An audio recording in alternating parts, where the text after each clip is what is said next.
Tu es le Fils que Dieu a engendré et l'empreinte de la personne de Dieu. Ton nom est élevé au-dessus de tout nom.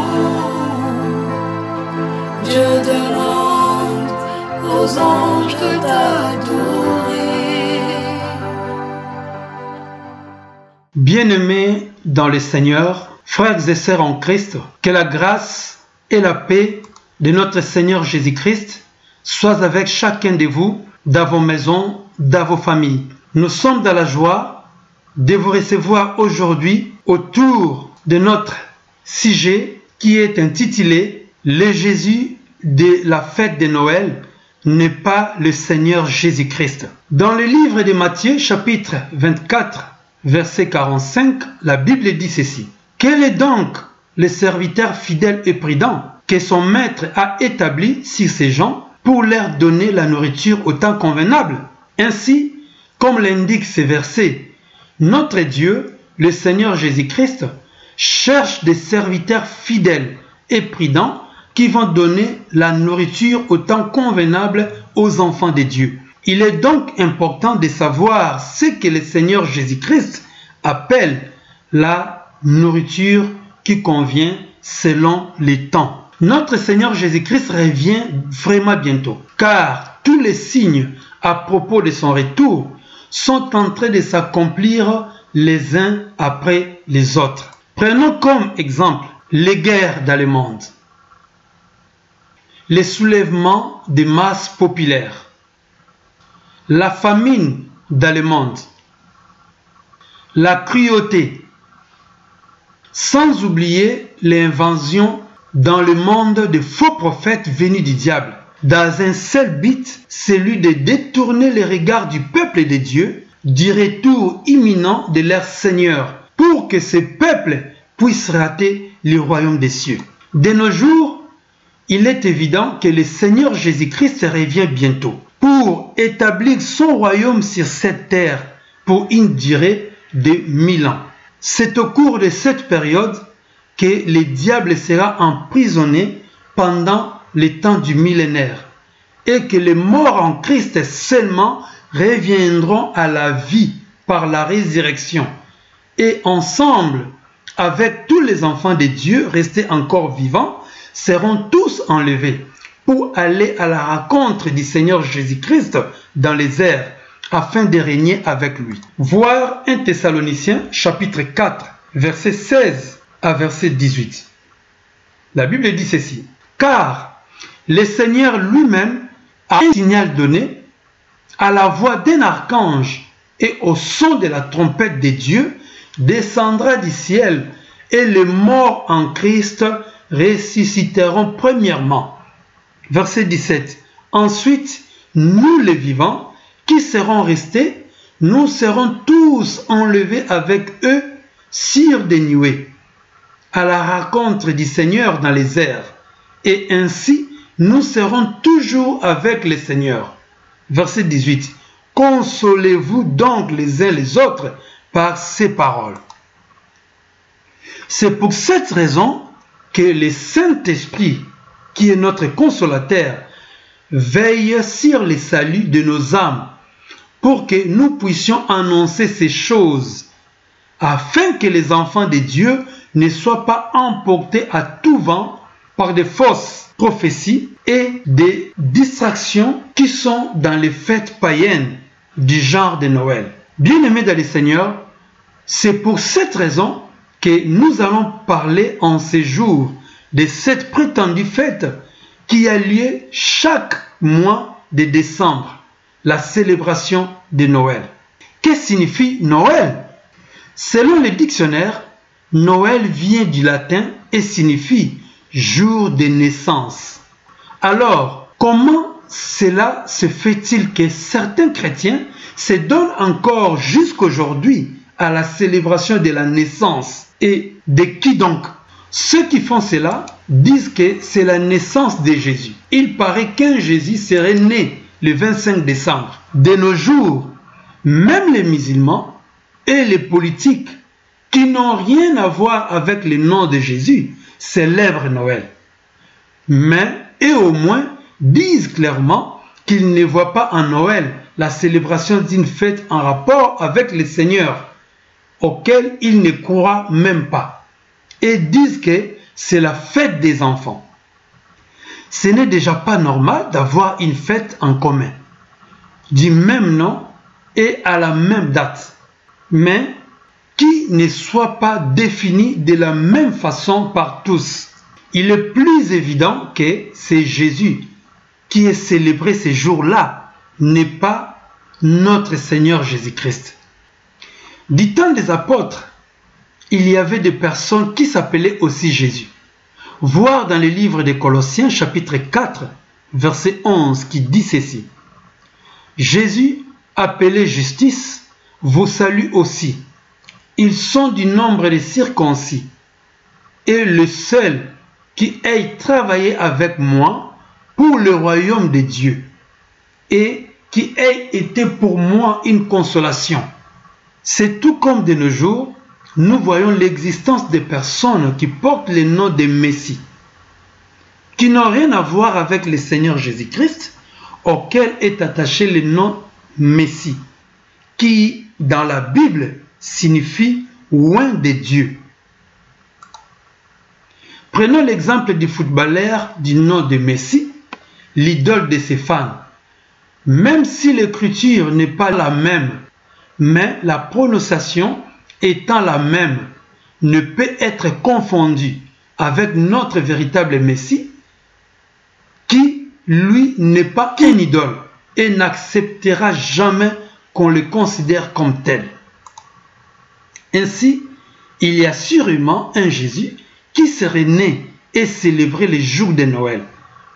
Et ceci nous pousse à aller chercher son origine, en commençant par découvrir l'origine de son père, l'instigateur de cette fête que le monde célèbre pour son fils qui a un nom qui s'écrit et se prononce de la même façon que notre véritable Seigneur Jésus-Christ. Bien-aimé dans le Seigneur, ce Père n'est autre que le Père Noël, à qui revient l'honneur de récompenser les gens, les enfants, aussi bien que les adultes, à complicité avec les parents et l'entourage, qui reçoivent tous des cadeaux sous couvert de ces messieurs Père Noël. Alors, qui donc est ce Jésus de Noël? C'est Jésus est le fils du Père Noël. C'est menteur qui trompe les gens. Déjà, Noël est égal à naissance. Donc, ça veut dire que Noël veut dire naissance. Alors, le Père Noël est égal au Père qui a mis au monde, donc l'auteur de cette naissance. Ce Messie habillé en rouge et blanc n'est pas Dieu le Père, qui est le seul Père du Seigneur Jésus-Christ. Noël implique la présence du Père Noël, le fameux Père de Jésus de Noël, du sapin, qui est la présence de la divinité celte, une forme de pyramide,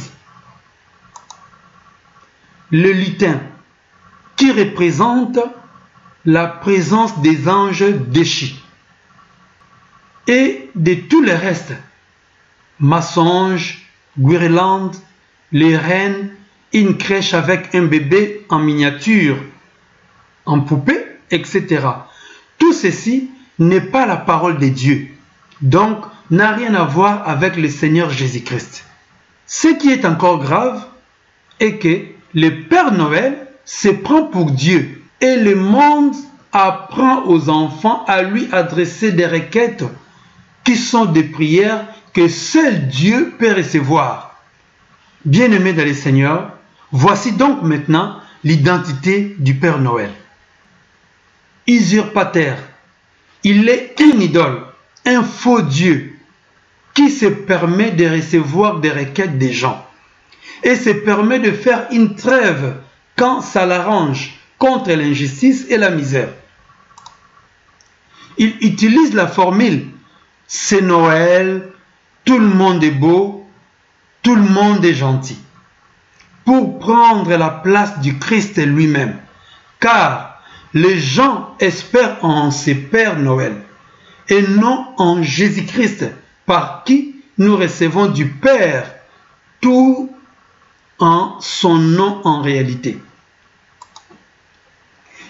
Le père du mensonge a complicité avec les parents qui vendent soi-disant des rêves aux enfants. Se permet de leur faire croire que le Père Noël est celui qui leur a donné des cadeaux que eux-mêmes ont pris soin d'acheter en réalité. Même les personnes qui ne font pas allusion à ce Père Noël donnent des cadeaux aux gens au nom de cette fête de Noël. Qu'as-tu reçu comme cadeau à Noël? C'est la fameuse question que redoutent nos tout petits enfants qui ne savent pas comment expliquer que les vrais chrétiens ne célèbrent pas Noël. Parce qu'ils savent que cette fête fait outrage au Seigneur. Il est écrit dans le livre de Jean, chapitre 8, verset 44, ceci. Vous avez pour père le diable, et vous voulez accomplir les désirs de votre père. Il a été meurtrier dès le commencement, et il ne se tient pas dans la vérité, parce qu'il n'y a pas de vérité en lui. Lorsqu'il profère les mensonges, il parle de son propre fond, car il est menteur et le père du mensonge. Bien-aimés dans le Seigneur, voici donc ci-dessus l'identité du Père Noël de Jésus de Noël. Le Père Noël est le père du mensonge, c'est-à-dire il est le diable. Voici un autre mensonge qui pousse les chrétiens mal affermis à célébrer cette fête de Noël. Célébrer Noël, qui est le seul jour pendant lequel le monde entier attend parler de la naissance de Jésus-Christ. Mensonge. Il y a des gens qui pensent vraiment être plus intelligents que le Seigneur Jésus-Christ, qui a demandé que les chrétiens puissent se souvenir de lui dans ce qui est dit dans l'évangile de Luc, chapitre 22, verset 19, qui dit ceci. Ensuite, il prit du pain, et après avoir rendu grâce, il les rompit, et les leur donna en disant, « Ceci est mon corps, qui est donné pour vous. Faites ceci en mémoire de moi. » Et qui n'a jamais demandé un rappel quelconque du jour de sa naissance. Pour eux, le Seigneur aurait sans doute oublié le jour de sa naissance. Sinon, il allait sans doute demander que cela soit célébré en sa mémoire. Pas une seule fois les apôtres ont fêté la naissance du Seigneur Jésus-Christ. Donc ces gens valent-ils plus que les apôtres? Ben voyons. Le Seigneur Jésus-Christ jugera et punira tous ceux qui rajoutent à sa parole ce qu'il n'a pas dit, et tous ceux qui enlèvent ce qu'il a dit ou demandé dans sa parole. Voici donc ce qui accompagne la présence de ces Noël.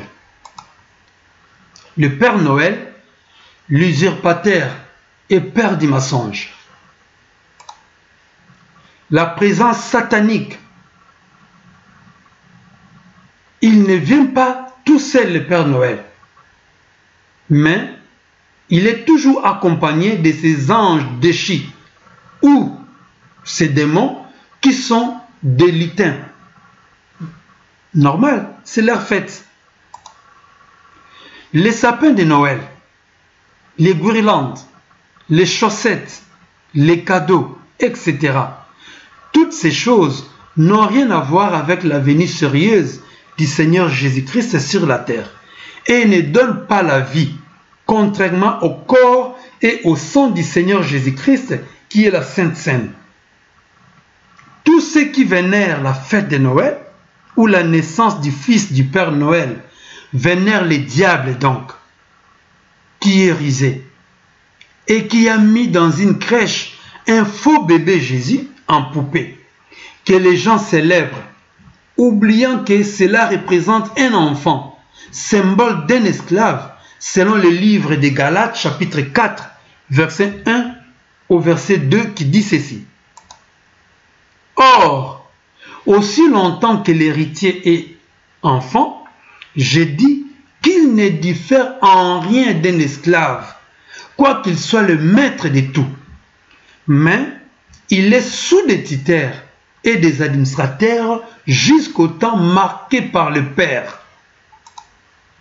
C'est l'une des raisons pour lesquelles Dieu déteste cette fête dans laquelle Jésus est représenté comme un bébé qui est soumis à des tuteurs et des administrateurs. Ceci est une plaisanterie de très mauvais goût. Une moquerie envers le Seigneur Jésus-Christ qui est considéré ici comme une idole et un enfant esclave qu'ils ont fini par tuer pour bénéficier de sa vigne, selon la parole de Christ qui se trouve dans le livre de Matthieu chapitre 21, verset 37 à verset 41, qui dit ceci. Enfin, il envoya vers eux son fils, en disant, « Ils auront du respect pour mon fils. » Verset 38. Mais quand les vignerons virent le fils, ils dirent entre eux, « Voici l'héritier, venez, tuons-le, et apparons-nous de son héritage. » Verset 39. Et ils se saisirent de lui, le jetèrent hors de la vigne et le tuèrent. Verset 40. Maintenant, lorsque le maître de la vigne viendra, que fera-t-il à ces vignerons? Verset 41. Ils lui répondirent, il fera périr misérablement ces misérables, et il affermera la vigne à d'autres vignerons qui lui en donneront les produits au temps de la récolte. La grande secte, la mère des abominations. Bien-aimés dans le Seigneur. Nous allons maintenant voir cette grande secte qui est la mère des abominations, qui met en place toutes ces abominations qui viennent tout droit de l'enfer auprès du diable, afin de pouvoir amener le maximum de gens en enfer. Il existe une grande secte, la mère des abominations, grande usurpatrice du christianisme, qui produit des contrefaçons à tous les niveaux sur la foi chrétienne dans ce monde. C'est elle et les faux serviteurs de Dieu qui pérennisent ce Noël et tout ce qui va avec. Ils incitent les gens et les chrétiens ignorants qui sont très mal affermis à mettre dans leur maison des sapins, le Père Noël, bref, la fête de Noël. Oui, c'est effectivement la fête de Noël et non celle de Jésus-Christ. Cette grande secte, la mère des abominations, est le moyen par excellence que le diable utilise pour combattre le christianisme. Celle-ci a réussi aujourd'hui à mettre en place la religion mondiale de l'Antichrist. Elle nous explique que le Jésus de la fête de Noël est le même que celui de la religion mondiale, qui est l'œuvre de l'Antichrist. Je vous invite à suivre ces petits reportages du Vatican que j'intitule « Le Jésus de Noël et celui de la religion mondiale de l'Antichrist ». Suivons.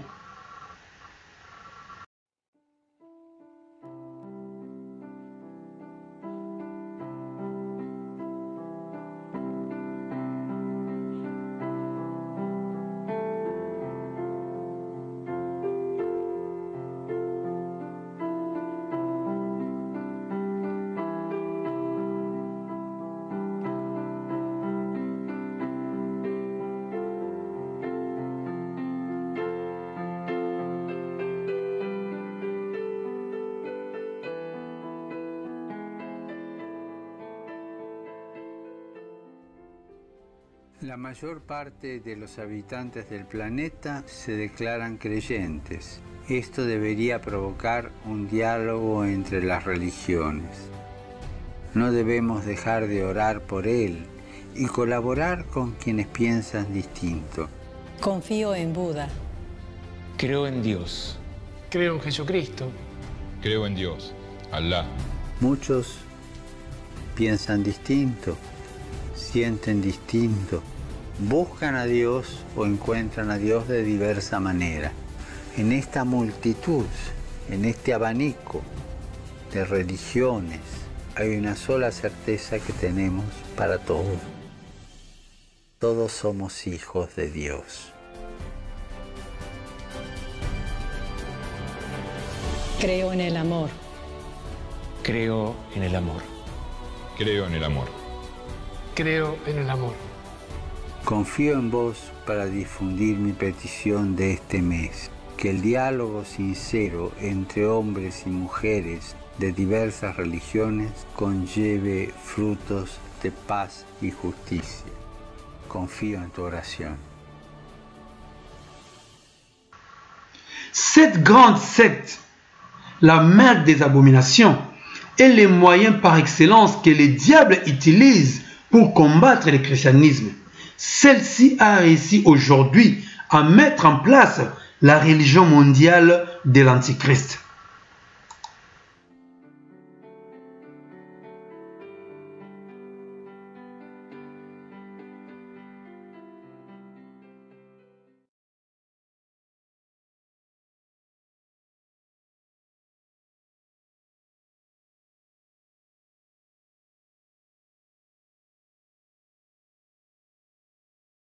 We are called, as we like to say, to look into one another's eyes in order to see more deeply and in order to recognize the beauty of God in every living human being.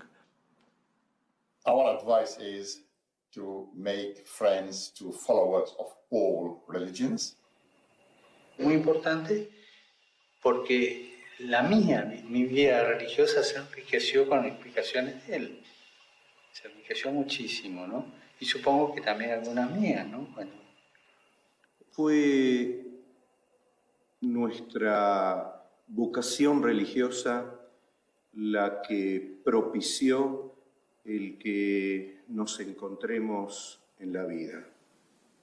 No matter from which side of the mountain you are climbing, we should be helping each other so that we can all get to the same place. So there is need for people to make friends.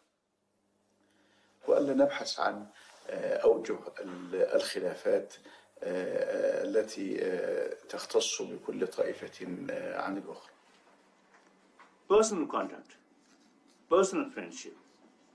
Then we can exchange deeper level of experience. Honor other religions like you do your own. We need to get together and know one another, just to discover and explore those commonalities. That starts a process where prejudices go away, where new insights are born, and where basically hope is born. It's not complicated. I would say to everyone, start with sharing what we all share, which is the pleasure of conversation. One of the wonderful things about spending time with people completely unlike you is you discover how much you have in common. The same fears, the same hopes, the same concerns. I think I'll keep it very simple. It's probably time to talk less, listen more. അങ്ങനെ വിശ്വസൗഹാർദ്ദ ഒരു യാഥാർത്ഥ്യമാകട്ടെ.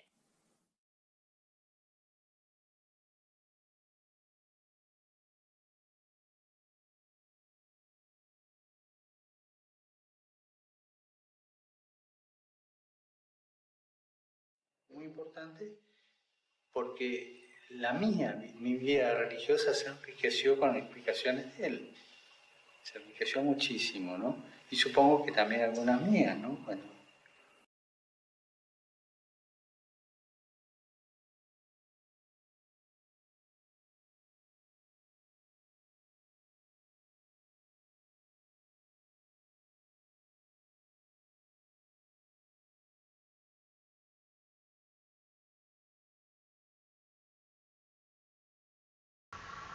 Cette grande secte, la mère des abominations, est le moyen par excellence que le diable utilise pour combattre le christianisme. Celle-ci a réussi aujourd'hui à mettre en place la religion mondiale de l'Antichrist.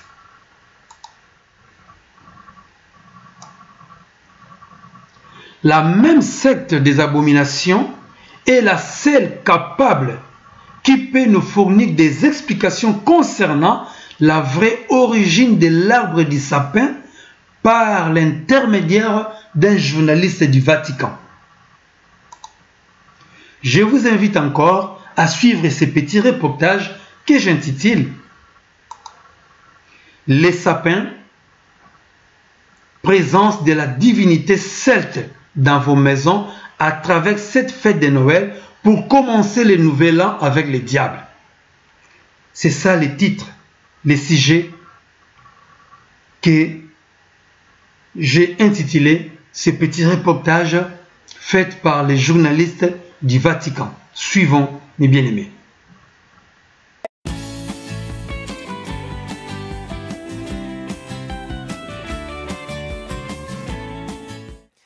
Bonjour à tous, ravi de vous retrouver. C'est le pourquoi du comment et... Vous sentez? Quoi, vous sentez pas? Mais si, c'est l'odeur des aiguilles de sapin. Eh oui, Noël arrive à grands pas et je suis sûr qu'un joli sapin orne déjà votre salle à manger. C'est bien, c'est ça l'esprit de Noël. Les enfants qui sont excités comme des puces, les cadeaux qui attendent dans le placard ou dans la cave, les décorations sur les vitres ou sur la porte, bref, ça enchante toute la maison et ça c'est chouette. C'est aussi l'occasion de découvrir la question du jour, d'où vient la tradition du beau sapin, roi des forêts dont on aime la verdure. La coutume remonte à très loin, bien avant Tino Rossi. Entre 2000 et 1200 avant Jésus-Christ, les Celtes fêtent la renaissance du soleil le 25 décembre. Entre 2000 et 1200 avant Jésus-Christ, les Celtes fêtent la renaissance du soleil le 25 décembre. Entre 2000 et 1200 avant Jésus-Christ, les Celtes fêtent la renaissance du soleil le 25 décembre. Du coup, ils prennent l'habitude de marquer le solstice d'hiver en décorant un épicéa.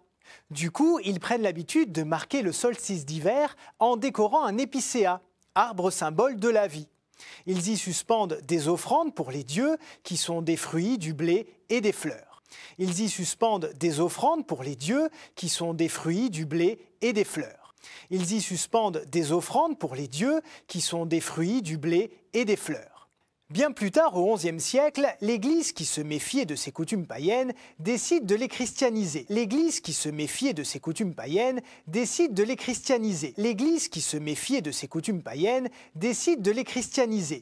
C'est la raison pour laquelle, à l'occasion des mystères, ces pièces de théâtre religieuses jouées dans les églises au temps de Noël, on voit apparaître un arbre chargé de fruits qui est placé au centre de la scène et qui représente le paradis.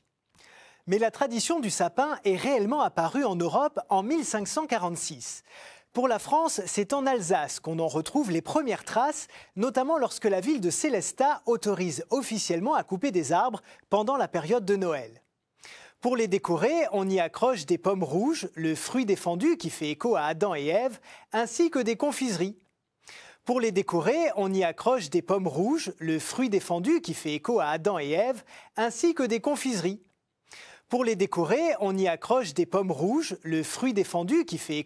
et Ève, ainsi que des confiseries et des gâteaux en forme d'hostie. Mais il a fallu attendre la fin de la guerre franco-prussienne de 1870 pour que les Alsaciens lorrains immigrés fassent connaître cette coutume liée à l'arbre à tous les Français.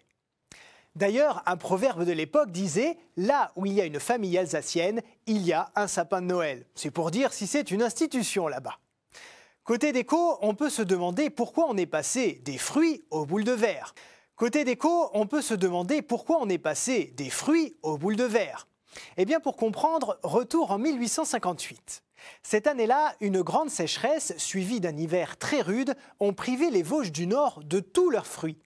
Du coup, un souffleur de verre de Moselle a l'idée de créer des boules de différentes couleurs, en forme de pommes, histoire d'égayer quand même le Noël des familles. Et petit à petit, la boule a pris le pas sur les fruits. Du coup, un souffleur de verre de Moselle a l'idée de créer des boules de différentes couleurs, en forme de pommes, histoire d'égayer quand même le Noël des familles. Et petit à petit, la boule a pris le pas sur les fruits. Vous l'avez compris, le sapin a une vraie signification. Vous l'avez compris, le sapin a une vraie signification pour tous les chrétiens. Mais il faut avouer que le symbole est quand même très fort. Sur ce, les amis, je vous remercie de nous avoir suivis et surtout n'hésitez pas à partager cette vidéo, à la publier sur les réseaux sociaux, les blogs, les sites internet, bref. Merci à tous et à la semaine prochaine pour de nouvelles aventures. Ciao!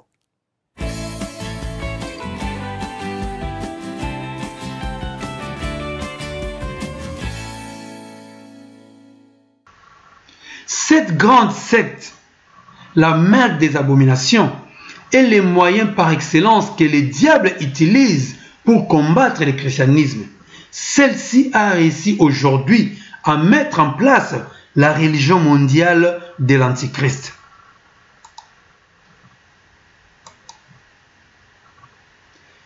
Dieu dit dans l'Apocalypse, pour finir, chapitre 18, verset 4, « Et j'entendis du ciel une autre voix qui disait, « Sortez du milieu d'elle, mon peuple, afin que vous ne participiez point à ces péchés, et que vous n'ayez point de part à ces fléaux. » Et nous disons, « Ainsi soit-il, au nom puissant de notre Seigneur Jésus-Christ. » Bien-aimés dans le Seigneur, que le Seigneur vous bénisse.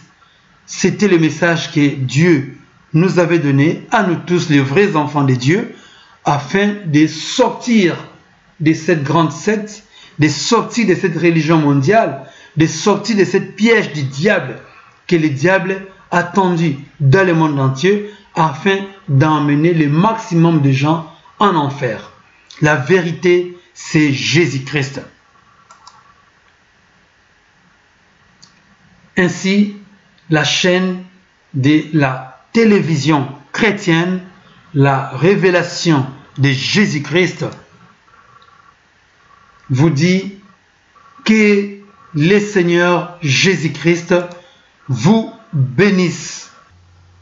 Bien-aimés dans le Seigneur Jésus-Christ, si vous voulez retrouver facilement nos messages sur YouTube, vous pouvez taper sur le moteur de recherche CTVC, la révélation de Jésus-Christ. Vous verrez ainsi apparaître les vidéos de notre chaîne et vous pourrez choisir la chaîne CTVC en français ou soit en lingala pour ceux qui comprennent cette langue.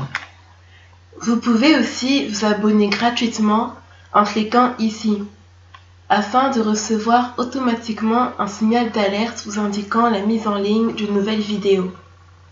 Vous pouvez aussi cliquer sur le pouce j'aime afin que YouTube puisse proposer aussi cette vidéo aux personnes qui ne l'ont pas encore suivie. Vous contribuerez ainsi vous aussi à l'évangélisation au nom du Seigneur Jésus-Christ.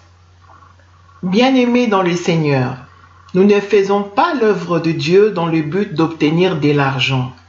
Nous donnons gratuitement car nous suivons ce qu'a dit le Seigneur dans l'évangile de Matthieu au chapitre 10, verset 8, qui dit ceci: « Vous avez reçu gratuitement, donnez gratuitement. » Ainsi, la chaîne de la télévision chrétienne, connue sous le nom de CTVC, la révélation de Jésus-Christ, dans YouTube, vous dit « Jésus-Christ vous aime. À bientôt. »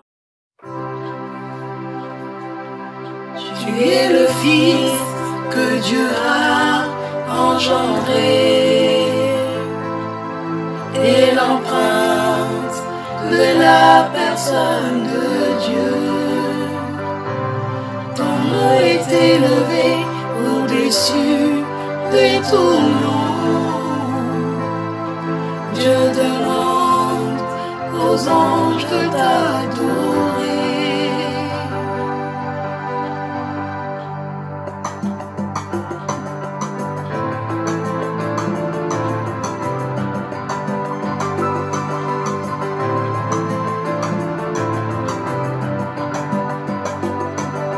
Jésus, tu es celui que le Père appelle aussi Dieu comme lui. Jésus, tu es celui que le Père appelle aussi Seigneur comme lui. Toi et le Père êtes un, celui qui t'a vu a vu le Père.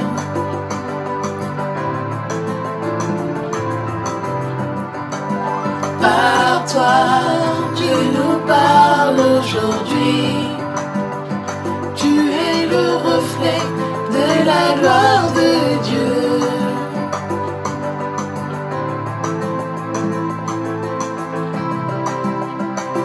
Tu es le Fils que Dieu a engendré et l'empreinte de la personne de Dieu.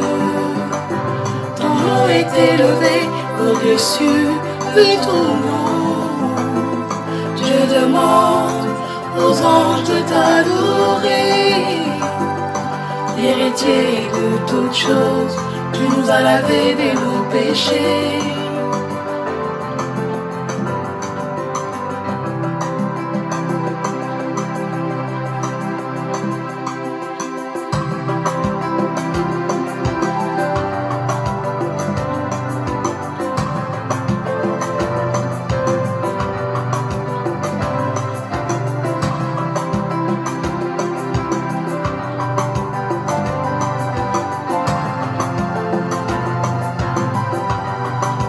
Jésus, ton trône, oh Dieu, est éternel.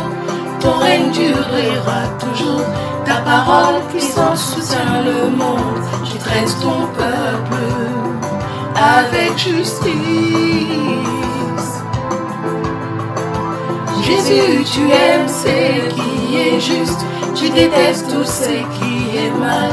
C'est pourquoi, oh Dieu, ton Dieu, t'a rendu une huile de joie au-dessus de tous. Seigneur, tu as au commencement fondé la terre, et les cieux sont l'ouvrage de tes mains.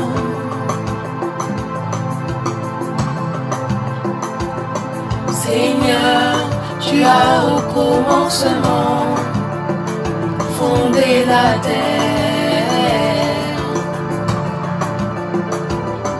et les cieux sont l'ouvrage de tes mains.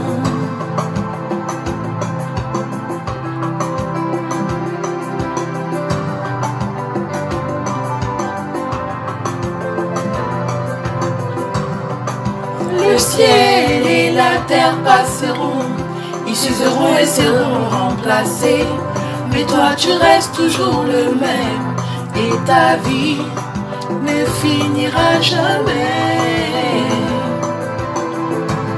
Tu es assis à la droite du Père, vu la majesté divine, dans les lieux très hauts, souverain, sacrificateur.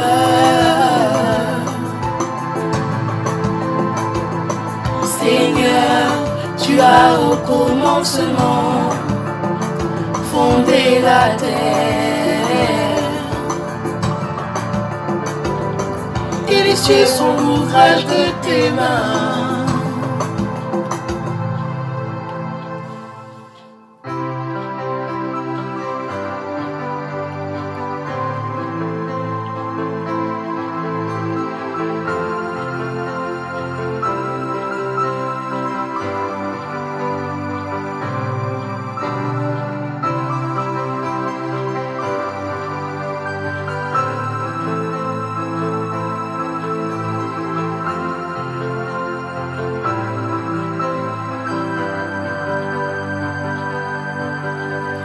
pitié de toutes choses. Tu nous as lavés de nos péchés.